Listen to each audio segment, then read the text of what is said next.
We're in the offices of ProPublica downtown. We're with the editor-in-chief and CEO, Paul Steiger. And you are retiring soon, or is that correct? Well, I'm at the end of this year, I'm going to step back to 3 days a week, and I've got two great people, Steve Engelberg, who will succeed me as editor-in-chief, and Dick Toffel, who will succeed me as president, and they'll be joint CEOs, and I will have a new title, executive chairman, and I'll help where I can, raising money and advising on strategy, but they'll be in charge. So let's back up a little bit and just describe what is a ProPublica, and mention your background with the Wall Street Journal, how you ended up here and so forth. ProPublica is a nonprofit, nonpartisan team of journalists. There are 33 journalists, and we focus on targeting abuse of power and failure to uphold the public interest, and by spotlighting them, we hope to give the public the tools to improve the world. I don't want to get too involved with it, but the business model, as opposed to trying to sell ads in the newspaper like the Wall Street Journal, this is funded by a philanthropy, or? Yes, we're what we have done is we have taken the most expensive part of journalism, investigative reporting or accountability reporting. That's all we do, and so the only way one can make a traditional profit doing that would be to sell it to hedge funds for a very high price, and that would deprive the public of what we discover. So we're providing this service to the public, and that means we need help from philanthropy, big donors and small, to make it work. And investigative reporting is precisely what I read and hear about all the time from traditional journalists. They're concerned that with the loss of the newspapers, we're losing that. And that, I suppose, is why ProPublica, one of the reasons it was founded. Yes, that's exactly right. For my 41 years in print journalism, 15 of them at the LA Times, the 26 at the Wall Street Journal, and the last 16 I was the top editor at the Wall Street Journal. And for all that time, print journalism, major metro newspapers, was a highly successful, highly profitable business. The web destroyed the business model that they had operated under, and while the web has brought lots of great positives, faster information, it's generally free, more detail on almost any topic you want, because it has cut so deeply into the profits and the revenue growth of newspapers and other news organizations, it meant that they've had to reduce their staffs, and the heaviest reduction of staff have come with the most expensive reporting, and that's investigative reporting and foreign reporting. And that will lead to my next question is, so when you were hiring, you were obviously looking for people skilled and with a good track record at investigative reporting. How did you go about hiring the reporters? Did you look for Pulitzer Prizes, or what were you looking for? Well, we could have filled the room with Pulitzer Prize winners.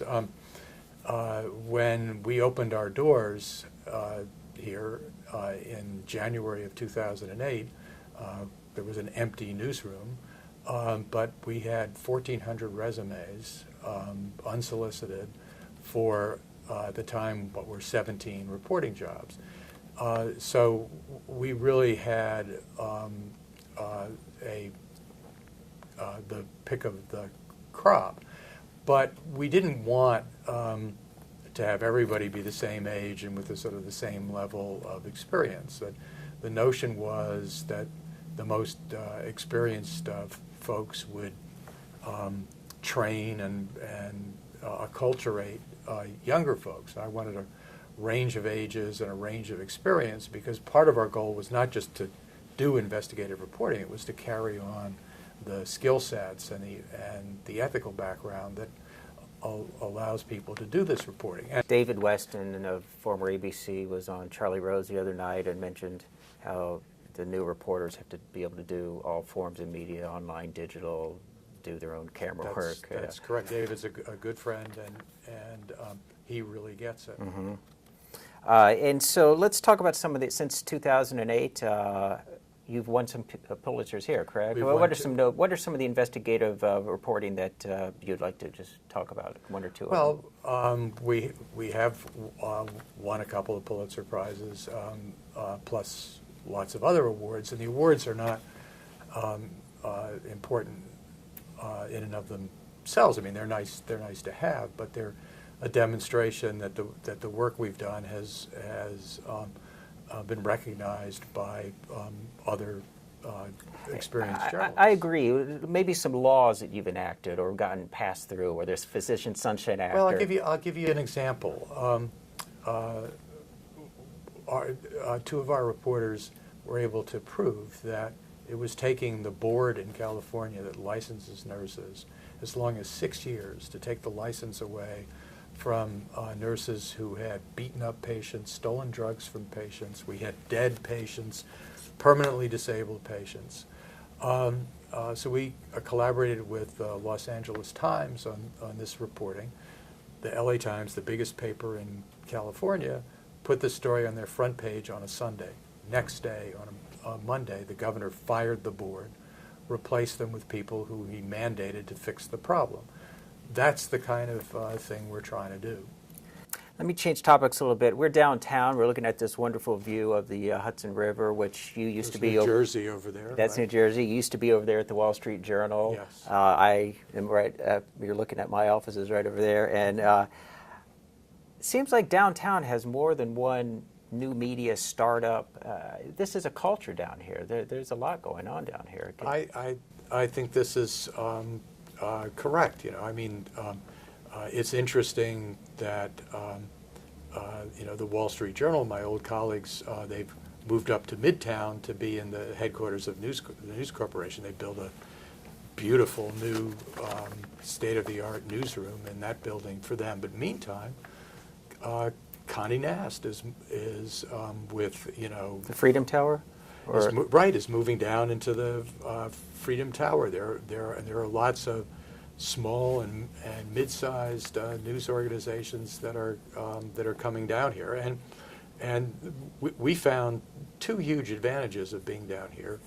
One is that the rents were reasonable, and the other is that the communication and transportation. I mean, right. The subways all come together here, and so it means that you can get around town much faster than you can with cabs most times of the day.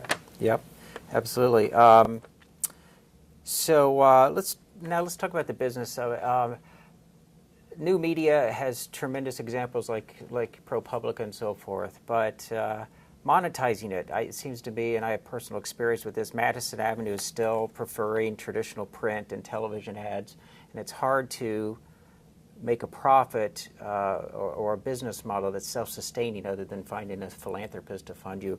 What are your thoughts there, specifically with investigative reporting or online newspapers? Have you seen any changes in the last year that gives you optimism that there's a... Well, look, this is a challenge. I mean, there's an expression that's sort of macabre, but it sums it up, that print dollars turn into digital dimes, and when news organizations go from the print environment where large metro newspapers and other news organizations had quasi-monopolies for decades, to the web, where it's intensely competitive. You're not just competing against other news organizations. You're competing against bloggers. You're competing against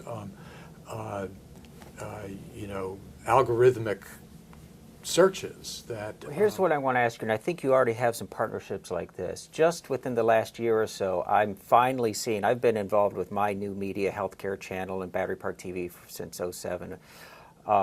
The large networks are finally coming around and realizing we need the content from places like ProPublica or Healthcare Channel, and they're finally willing to pay for it. And they realize that their own internal staff can't do it. Are you finding NBC, CBS is coming to you more? There is certainly we've partnered with 60 Minutes, we've partnered with Frontline, we've partnered with ABC, we've partnered with the cable news networks. But so far, we've provided it as we provide all of our content free. Now we have just recently gotten a grant from NBC, and in return for that grant, we are providing access to their owned and operated stations to some of our data work, whereby we give them first crack at it in their market. And it's produced some excellent stories. We'll do a national story, but that provides data that can be used to do local stories. And so what this does is lets them do a local story that extends the reach of our reporting. So we win and they win.